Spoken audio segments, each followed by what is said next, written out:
Terima kasih Datuk Yang Dipertua, terima kasih Yang Amat Berhormat Menteri. Yang Berhormat Menteri. Saya ada 3 soalan. Soalan pertama, awal minggu ini saya belum terima jawapan dari Kementerian Kerja Raya untuk soalan tambahan lisan saya, iaitu jumlah kutipan yang telah diterima oleh syarikat konsesi lebuh raya. Soalan kedua, adakah betul informasi yang saya dapat jumlah pampasan yang telah dibayar oleh kerajaan kepada syarikat konsesi lebuh raya sepanjang masa ini adalah lebih kurang 15 bilion ringgit Malaysia. Adakah betul?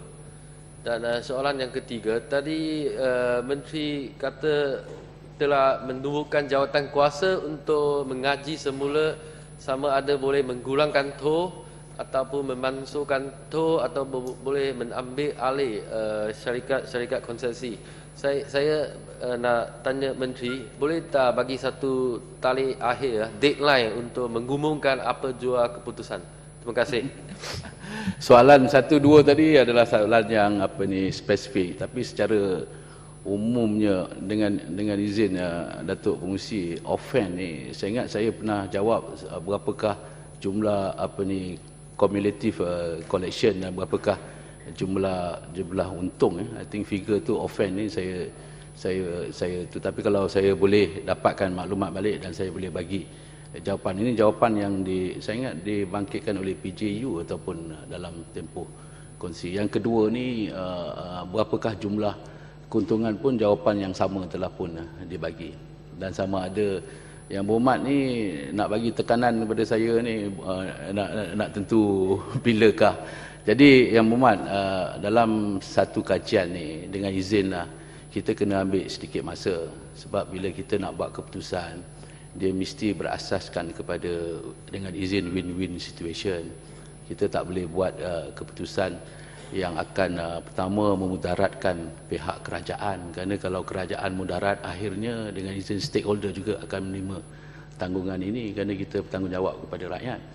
Yang kedua, pihak pemegang konsesi ini dengan izin lah, dia pun ada tanggungjawab kepada dia punya yang memberikan modal modal awal pembinaan. Dan banyak daripada modal ini berasaskan kepada dengan izin security bond yang telah pun menjadikan sebagai satu jaminan kepada pinjaman berpanjangan, dan itu juga kita akan mengambil kira. Tapi yang paling penting dan yang mustahak, supaya concession agreement yang ada tu dapat direview dan dinilai balik dengan mewujudkan terma-terma yang baru, supaya dia akan memberikan satu keadaan yang win-win situation daripada pihak kerajaan, daripada pihak konsesi, yang akhirnya kita akan dapat memberikan manfaat kepada stakeholder.